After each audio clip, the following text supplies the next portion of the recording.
Welcome back to the DNX show, and today we're going to be talking all about the Millville National. All right, so Doc, what was your biggest takeaway from the 250 class? Obviously that Jeremy Martin's my daddy. You know what I mean? Like there's really nothing else. Like Jeremy Martin's all of our daddies. And I have a question for you. If J Mart never left Star and never left the 250 class, how many chips could he have? I know that's like a weird, but like he just bodied Deegan, right? Like, and I know Buddy's leg is cooked, so like we're probably getting like a 60% Deegan, but like I really don't think anyone was beating J Mart that second moto. So like if Deegs is one of the best, if not the best 250 rider we've seen since Villapoto. So I think it all comes down to injuries, right? If he doesn't get hurt, I think he realistically has 2 or 3 more championships, and he would actually already be on the 450 class battling Chase, Jet, Hunter, RJ, like all those guys, right? That's if he doesn't get hurt. Now, he had a lot of injuries, and yeah, but going to answer your question specifically, if he was just staying in the 250 class, only does outdoors, no soupy? I mean, he could do soupy. Okay, well, But, I mean, he's like everyone's daddy in outdoors. I'm I talking would say outdoor at least chips. I would say at least 4 if he just stayed in the 250 class, because Or he got more. No, just 4 total. He has 2, so 2 more. I mean, you got to think about all the guys came through, like Jet, Hunter, like Jet won 2 outdoors straight, Hunter won 2 outdoors straight, Deegan's about to win 2 outdoors straight. Like that's 6 years right there. So I think prior to Jet, he had a good opportunity to win 2 of them, right? So that would be like 4 or whatever. But He's getting 6 more. no way, that's insane. That's insane, bro. No, No way. I'm just kidding. 6 is crazy. Probably 4 more, but Yeah, that was kind of super unexpected that J-Mart did that. Like, let's be real. Starting off the year at Paula, outside the top 20, Hangtown goes down, doesn't even finish. He's like, all right, guys, I'm just racing at Millville. I'm calling it a career. And then to come out, get 3rd place in Moto 1, lead a little bit. Moto 2, win, or basically lead, I would say 25 minutes because of Joe's rear brake issue. That is an all-time performance, in my opinion. Just sitting basically off the couch 5 days on the bike prior to Millville and goes out and gets 3-1 for a 2nd place. That's an all-time performance. Like, what a way to end a career, in my opinion. Just go out with a bang and just, like, you don't, normally careers, like when you end a farewell tour, you're not winning. You know what I mean? You're not just going out there and win. And it kind of makes me feel that he can go out there next week and get top 5s. I know he's not going to do that, but yeah, just honestly, it's like a storybook ending, bro, to be fair. I mean, I think it was like one of the most legendary races in our sport ever, right? Like, first of all, everyone loves to see that, right? Like, I don't think there was a single person in the sport that was upset about J Mart doing that, you know, like, and it never happens. But like, I'm curious on if he could do it next week. I feel like a lot of that was just like riding the vibes. I mean, clearly he's able to win, like he just did, but like so much of that was just confidence and no pressure. And like, I think as soon as you put pressure, I mean, look at round 1, but he got 20th with way more time on the bike. You know what I mean? And like when he crashed at Hangtown, it wasn't doing much better. You know what I mean? Like, you know, and I think it was just like all the stars aligned. Obviously he's insanely fit. He knows how to ride a motorcycle, but there was no pressure. And it was just go have fun one more time. And I think if he went next week, like he'd have the confidence from this week and he would probably do better than he did at Hangtown or Paula. But I don't think he goes out and wins. Not a chance. A lot of factors had to come like to play for him to get a win. Let's be real. Like Joe's rear brake, like Joe was going to win that moto. In my opinion, he was going to win that moto. Also, in my opinion, I think when Deegan got into 2nd, he knew J Mart was out front. He knew he had the overall. I think he kind of settled for 2nd place. Like, I'm not saying that he's not pushing to the max, like what he's going to push J Mart to the very end. But it was a 10-second gap. And look at first moto. He was down 10, 15, like I would say like 10 to 12 off the leaders and got into first, right? So I think a lot of different factors came into play, but it was still awesome to see J Mart pull 2 hole shots, lead for majority of the motos, and just go out with a bang, regardless of what happened with Deegan or Joe, right? It's just a storybook ending, basically, for a career. He looked insane, too. Like, he looked comfy. The only spot he didn't look comfy, which they kept talking about on the broadcast, was, you know, going down the hill. He looked a little timid.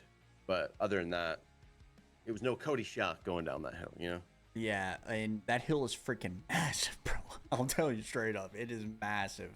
But yeah, just overall, watching him, being able to see him pull 2 hole shots, watching him at the track because I was there, and I got a video of him fist pumping over on like the final lap, which was sick. Got him leading the first lap over the finish line, which was sick. And yeah, just I don't know if we'll ever get to see that type of ending again, in my opinion. Like, it would be a far-fetched. I don't know who can even do that right now off the top of my head, like later on in their careers, but The only person that has a shot at doing that, and it's a slim shot, is Tomac. yeah, dude. We'll get into like, Tomac here in a bit because holy crap. I don't want to, brother. I don't want to. We'll get into him. So shout to J Mart, first off. Like, that was incredible. But let's flip over to the 450s here. And for my takeaway, Jet needs to start backwards.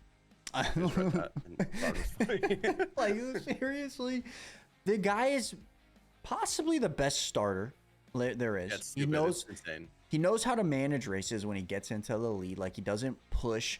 We saw actually what he can do, right? At Redbud Southwick. We saw what he can do if he pushes, but he doesn't need to do that most of the time. Like, go back and watch Millville. He was managing the race with Hunter right behind him and never faltered once, man. Like, I never saw a mistake from him. And personally, I believe that Jet Lawrence will go 11-0 this year. He'll go perfect and win every single overall. Certainly looking that way, you know. Doesn't seem like he's got really any comp. I will say, every time he's crashed now on the first lap, man, those races are way more exciting. And like you said, I wish he would start backwards because it is really fun to watch him work through the pack. I hate if he just gets a start and then holds 2 seconds, because there's like a little bit of hope as like a fan of anyone else trying to get a win this year, you know? And it's like, all right, well, maybe if he makes a mistake, and he just never does. But it's really fun to watch him like literally make the field look childish. And I think we would see a different winner if he goes down in both motos, because look at Hunter. Look what Hunter's able to do when he gets a great start and he is leading from the front. He can manage his own race. And now Jet had to go from, I think it was like 12th when he tipped over, like 12th to second. He got into second with like 10 minutes left. Never caught Hunter once. Like, he was maybe inching up, but Hunter was riding fantastic. And I do think that if he crashes in both motos, and Hunter, this is the key though, Hunter needs to pull a hole shot or second, because if you go back to Redbud when Jet goes 18th to first, think about it. Hunter didn't get the start, and he was like 5th or 6th, and then Jet went right by him and got past J. Coop and Prado, right? I guess he was like 3rd or 4th, but got right by him. But I think that's the key factors. They need to go, like, he needs to go down, and Hunter needs to go in the front. Same thing with Chase, too. If he's leading the race, I think it would be the same circumstances what Hunter did in Moto, in my opinion. Jet ain't making 2 mistakes in a row. No, I know that. But I'm just saying, I'm just saying, we want another overall from someone else. Yeah. I think it's going to be that, right? Or like a crazy mud race, like hype. I had a lot of faith this year in literally everyone else. And it's pretty much gone in everyone in the 450 class, that, like, including Sexton and obviously Tomac, which, you know, we'll get into, and AP sick. Hunter now seems like the only one that could, but like, he's also like really on fire sometimes, and then just like okay for Hunter is still a 3rd, but like, he still has those days where like he's what he was at Millville, where he was just ripping that first moto, and then next week he might just like barely get a top 3. I don't know, but like, I don't think anyone can touch Jet. I've fully changed my like outlook from the beginning of the season. Where like, nah, dude, we're gonna have bad. Not, nope, nope, nope. As long as that kid stays healthy, he's cooking everyone until he's not healthy anymore. That's my thoughts. And that's the thing. Like, if he doesn't tear his ACL, he's winning the Supercross championship, right? Yes. 100%. And then he's gonna go win Moto, right? And that's why I say I think he 100% will go 11-0 this year. Like, we saw when he gets a bad start, he goes through the pack. We saw when he gets a great start, he manages the races. And we saw when he gets a great start, he can push and gap everybody by 20, right? And so we saw different aspects of Jet this year that I think the other years that we haven't really. And that's why I think makes him the most complete racer right now, because when adversity hits, he takes it head on and he goes right to the lead. I'm starting to buy in to the Jet hype. I'm not gonna lie. Like I haven't, like, I've always been like, yeah, okay, you got lucky. Not lucky, but like it was a weird year when he went, undefeated. This year, it's not so weird. It's pretty freaking stacked. And I still don't think, like, even Millville Moto 1, I still think he played the Moto 2 card, right? Like, I think he could have caught Hunter, but he didn't. He knew he didn't need to win the overall. Like, I still think he has that much speed where, like, he could beat Hunter. Like, you saw how fast he got into second.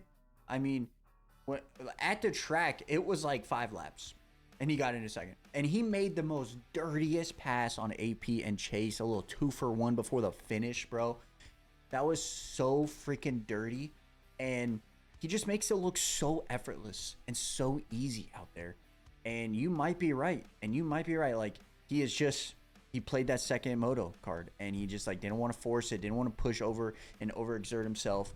And because he knows he's the best starter in the class, he knows he's going to get a whole shot. And if he gets a 5th place start, he's going to the lead. I am unfortunately going to be a Chase Glazer for a little bit. All right. Not a Chase Glazer, a Jet Glazer. Chase, at least he didn't crash. I don't know. Supercross. Third place is pretty respectable for Chase, in my opinion. Yeah, I mean, it's fine. I mean, like, I don't think there's anything to be upset about if I'm Chase after that race. Like, coming off the couch, second week back, he's going 3-3, and he doesn't have the pace for Hunter and Jet right now. And I don't think he honestly will until after the break, in my opinion. And he's beating everybody that's been racing all year. Like, he just comes off the couch and beats them straight up. Like, he had a gap, like 15, 20 seconds on 4th. And that's both motos, too. That's not just one moto. That's even going back to Red Bud. I mean, he went through the entire pack in that second moto with Jet and got into second before he tipped over, right? So I think Chase is coming off the couch. He's still the 3rd best guy. I would say 3rd best because I think Hunter and Jet are just another level right now. So. Hopping into our surprises here. Let's say in the 450, Justin Barcia, like 7-7 for 5th. What kind of math is that? I have no idea, but that was an awesome ride by him. Coming back off of that crazy knee injury, and he's already getting top 5s. I think he can 5-6 the rest of the year, dude. Like 5-6-7 the rest of the year. Tomac's mentally checked out. It's my theory. So, like, I don't really expect him to do super great. AP's out, at least for a round. So, yeah. I think Barcia, Malcolm beating Tomac was just insane to me. Like, we'll get into Tomac here in a second, but like, that's just insane to me. And it shows that Barcia has the speed, bro. Like, he has the speed to battle with those guys, to get top 5s. And realistically, I would love to see him get on the podium. It's going to be tough, though, when we just talked about the 3 guys that are probably not going to be off the podium for the time being, right? Although, brother, RJ.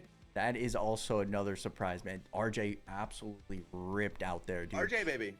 Bro. He's like a locomotive right now, just like gaining momentum. And every round is better in some way. And I think it's just a matter of time before he's on the box. It was crazy to watch RJ go through. I think he started pretty deep. Like, just don't quote me on this, like 8-9, and made it all the way up to 4th.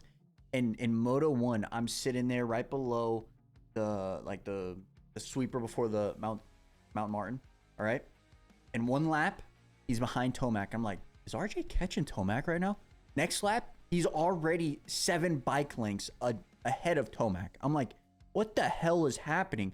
RJ was absolutely ripping out there. It was awesome to see. And yeah, we'll get into best rides too, because that's definitely one of my best rides. But going over to 250 biggest surprise, I think it has to be Mikel Harp. Like, that was a great performance, and especially in Moto 2, where he was right on the rear tire of J Mart Joe, and he almost got into the lead. I think personally, if he passes J Mart in Moto 2, he wins that moto, because Joe had the brake issue.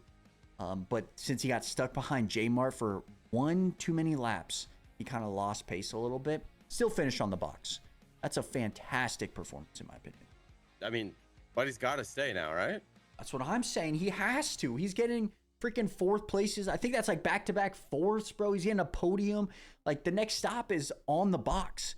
And that's his first year here. Like, nobody expected that. Just make him an outdoor-only guy so we don't kill him in supercross, you know? That's what I was thinking. Like, because you have three great supercross guys, right? Jalik, Jordan Smith, and Faulkner. You have three great ones. And then you got Styles Robertson still on the team, right? And he's really good at supercross too. So I think if you make him solely focus outdoors, right? And you get enough points to go into the SMX, like, that's not technically like supercross, right? Because there's no whoops or anything. I think he has a legit shot to do good. So please try. Please let us know. Okay, but now let's go to letdowns. Let's say in the 250s. What happened to freaking Levi Kitchen? You just did another Levi Kitchen thing. Just more kitchen things where he's just like atrociously mid one weekend for whatever reason. I don't get it. 13-6 on the day. He goes down, I think, twice, maybe once in Moto 1. Like, what was that? And it's my letdown because I predicted him to freaking win off of that Redbud performance, bro. He was absolutely on fire at Redbud. And I'm like, oh, Levi's going to come out swinging for Millville. He's really good at Millville. Nah, he wasn't even close. Like, not close at all. Yeah, I don't know. Again, I have a lot of faith in these guys, and then they do weird things. I just don't understand. I mean, like, obviously there's people, and, like, maybe they're just having a rough day, but it's strange to see someone like Levi that is capable. Like, it wasn't super surprising that he had a slow start to the season, but, like, once he was back, I kind of expected him to be back. You know what I mean? And I thought Redbud was him being back, bro. Like, right, that was a great performance. And then today, 13-6, or not today, at Millville, 13-6. Is he having like a Joe type of season? And I mean that by, like, we expect him to do so well, and then, like, slow start, and then maybe the last 3 rounds upcoming, he's going to pick it up. Or at round, like, 8. That's why I said last 3 rounds, because that's what Joe does every year. He picks up the last 3. That's what I'm saying. It's not a slow start. It's a slow 3 quarters. You know what I mean? Yeah, it's a slow first half of the year, dude. Yeah, I don't know what's going on with Levi. Like, Garrett shouldn't be beating him in the overall, especially Harup is not supposed to be beating him in the overall. Jeremy Martin is not supposed to beat him in the overall, bro. Like, I don't know. We love Levi. I want him to do good. I predicted him to win, and maybe I was the curse for this week. Maybe I gotta be honest. When Levi's on, he might have one of the sickest styles that there is. Like, when Levi's on and flowing, he's one of the coolest guys to watch for sure. Yeah, definitely frustrating as a fan to see Levi just struggle so bad. But another guy that you love absolutely did dog shit at Millville, dude. And that is Eli Tomac. It's our letdown for the week. I just want to let everybody know, okay? He went 6-9 on the day. And Malcolm Stewart beat him. Justin Barsha beat him. In that second moto, you had Valentin Giode beat him. Parado beat him. Malcolm Stewart beat him in that second moto. Barsha beat him in that second moto. Like, what the hell is going on with Eli Tomac? I have a theory. He don't care. I guess not, bro. Like, that's the theory. Because, you know, I've seen some people, like, he looks uncomfy on the bike. I mean, maybe the bike doesn't look as good as, like, I mean, honestly, I feel like it's kind of hard to see if a bike looks bad. If they're just kind of going slow, you could always say that the bike looks bad, but, like, his bike doesn't visually look good like APs did at Hangtown, I was like, dang, that thing looks great, you know. But I genuinely think he just don't care anymore. His bike blew up. Like Redbud was his last shot, right? Like he was flying at Redbud, and then his bike gave out.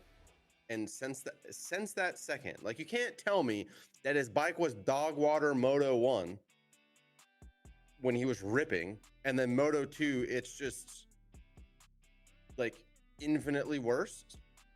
You know, I mean, and then like maybe they made some changes, but then when I don't know, I don't believe the bike issue. And I saw a little like Racer X post something with, I'm assuming like their team manager, where they said, we thought we made a ton of progress with Eli this week, but I guess it didn't translate to the races. But he don't care no more. There's absolutely no reason Malcolm Stewart or Barsha should be beating Tomac. Tomac is mentally checked out. His season's done. He doesn't want to. I'm like, I would expect this the rest of the season from Tomac, unless he like gets a start and feels like, all right, I can win this. But like if he gets a bad start, like he's getting 6th through 9th, I think the rest of the season, which he's the worst starter to like ever exist. Chase is there too. Fair. You know, takes one to know one, I guess. Tomac Glazer, Chase Gates Glazer. You know, I bet we see Tomac show up at SMX like and care again, because there's big money on the line. There's not a ton of money on the line. I mean, a ton of money on the line for outdoors. His chips cooked. And I really think what Stewart has been saying on the broadcast is the truth. Like, he's just, if he can't win, he don't care. Yeah.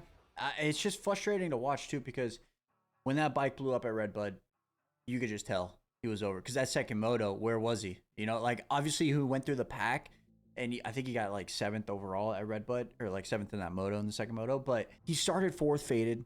Like, RJ passed him. You know, like, that shouldn't happen, right?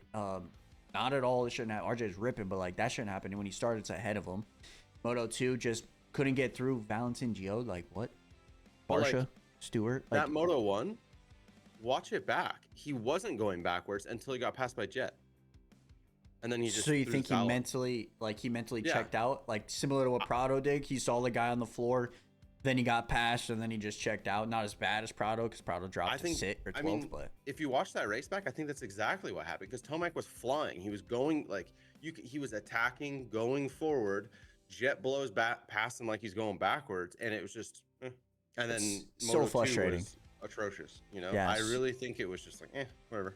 That's so frustrating as a fan, because I think everybody wants Tomac to do good. A lot of people are in the comment sections, because I made a little post like of Tomac's highlights, and I was like, what's going on? And they're saying the same exact thing you're saying. He's checked out. He's going to KTM next year. He doesn't care what's happened.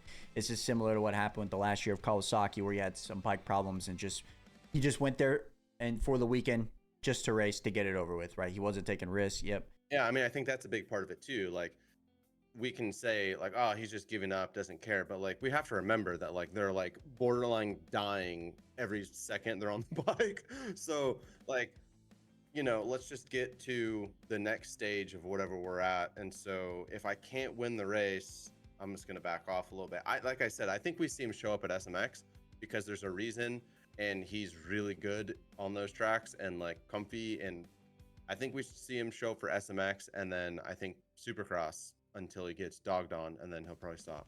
It makes it very interesting to say that he's going to be back for 2 more years, because it kind of looks like, from right here as a fan, it kind of looks like he's checked out of moto, right? Like he's 100% done with the sport and doesn't want to come back. But he already said he wants to be back for 2 minutes. But like visually watching him, he's like, bro, like I'm done with this summer. Like I don't want to be here, right? So going to be interesting to see what happens. If I didn't know, which none of us really know, but like we all kind of assume he's on KTM for the next 2 years, right? Like he's gonna end his season or his year or his career at KTM. If I didn't know that, I would think we've got like 5 more races left of Tomac and he's done. Like he's just gonna cruise his contract out and then retire. But I mean, I hope he doesn't debate us and be like, I'm retiring, just kidding. Actually, I'm gonna retire, just kidding. I'm gonna retire. I wouldn't be surprised, man, after this summer, dude. I wouldn't be surprised. He's I like, all right, buddy. Like, I don't. gonna watch any more of your TikTok videos saying your Instagram reels saying you're gonna retire. I also want to let you know that Tomac's 91 points down on the chip. So that's. I don't want to hear that. All right. Thank you for sharing that.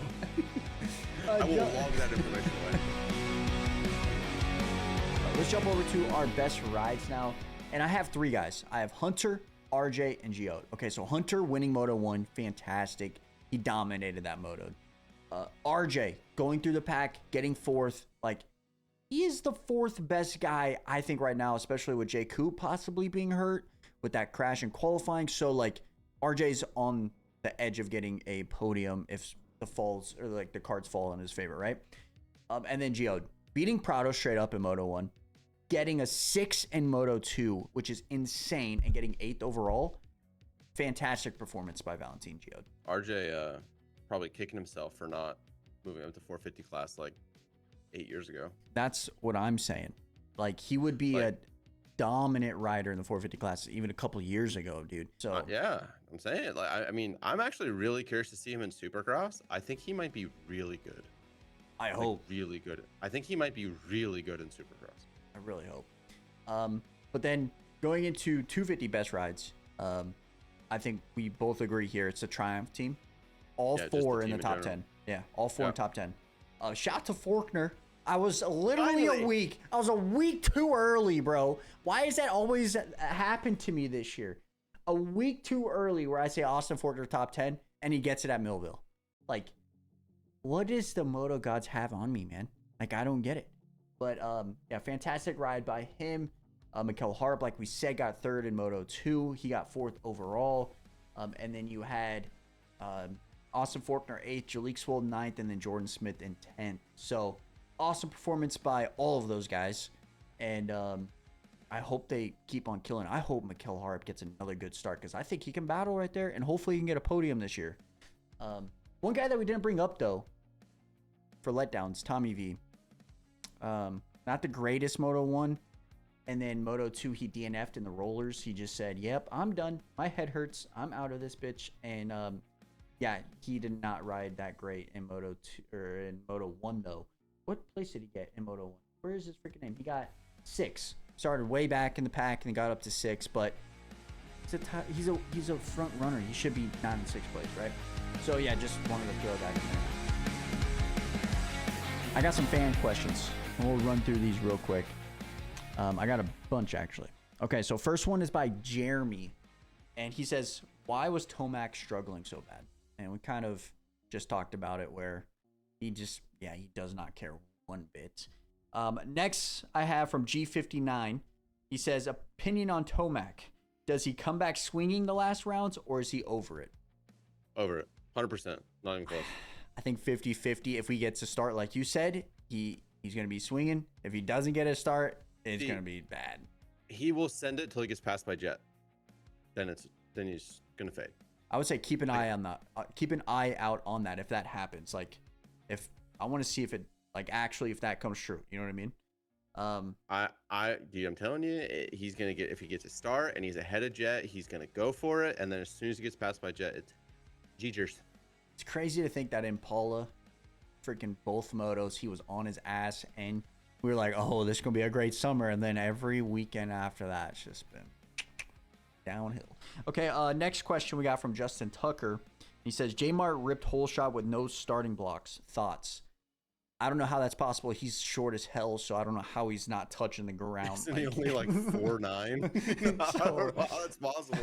His mechanic was holding his feet, you know?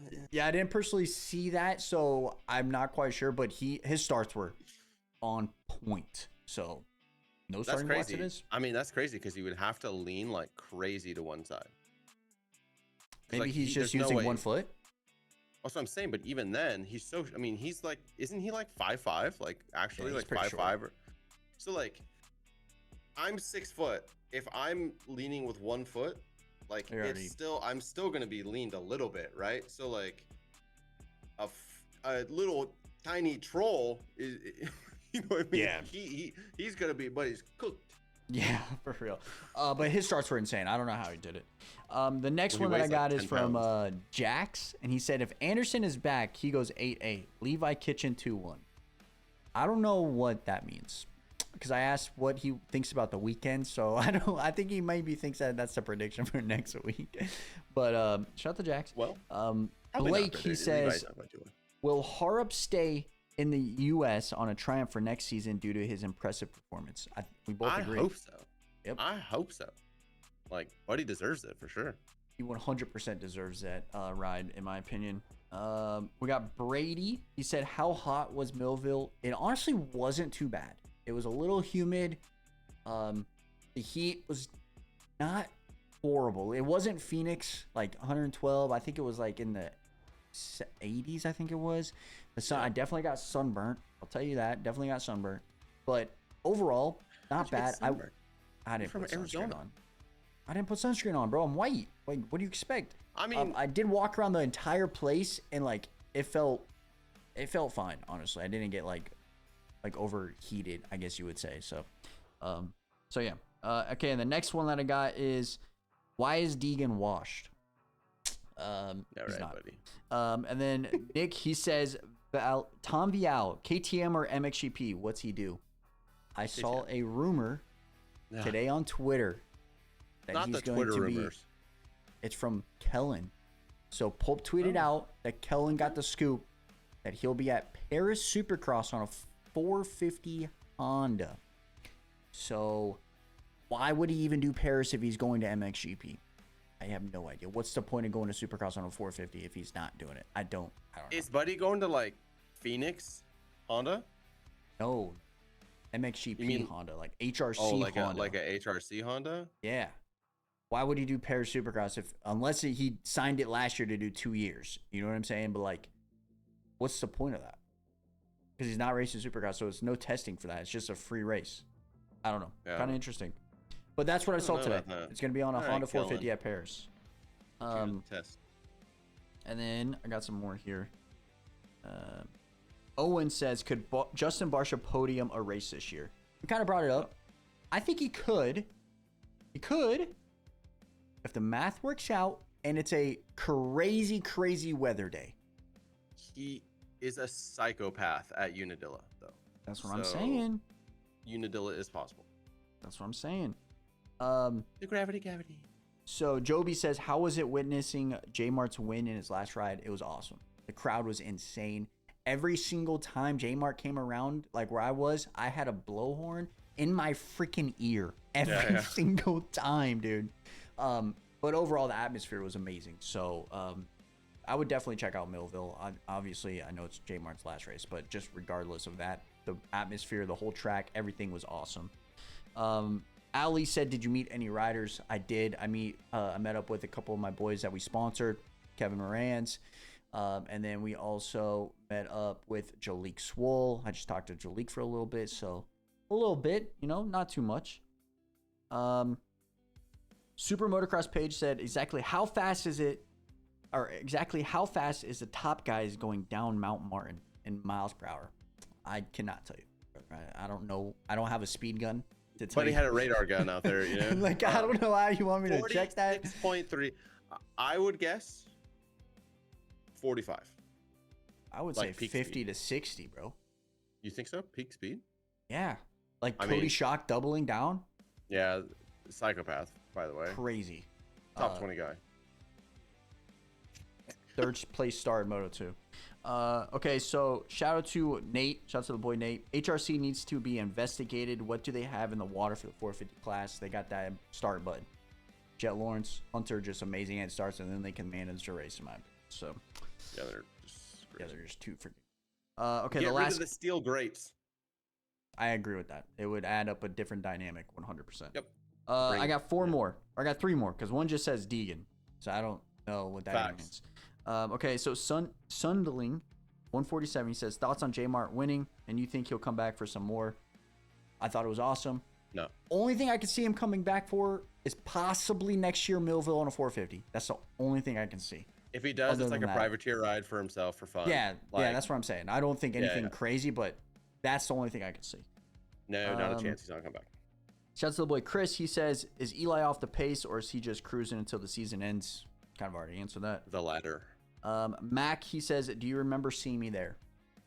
I'm gonna lie and say yes, I do. So shout out to you. Oh, So, dude, you guys see Mac? I'm sorry, brother. I don't remember. I saw a couple Mac, of you guys. But how would he, Mac? Bring it in. How would he know? Have you guys talked, Mac? I have no idea. But those are all the questions that I got. My experience going to Millville was awesome. Mount Martin is huge. I walked all the way up it and walked all the way down it. Don't want to do that again. My legs were tired. I was literally huffing and puffing as I got to the top. I'm definitely out of shape, even though I'm in shape. And it was way too big. Overall Personally, experience, I'm out of though. shape, but I'm actually out of shape. The sand rollers were sick. Yeah. They weren't as long as I kind of thought they were going to be. They felt shorter. I don't know. It just felt like they shortened it up. I could be wrong on that, but just kind of what I felt. Atmosphere was great.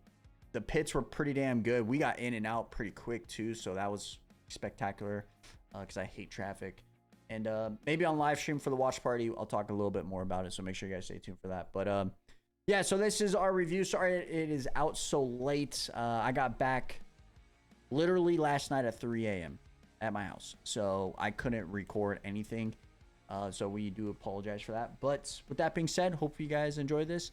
And we'll have our predictions out on Thursday, so make sure you guys stay tuned for that. And we'll catch you guys back here in the next video.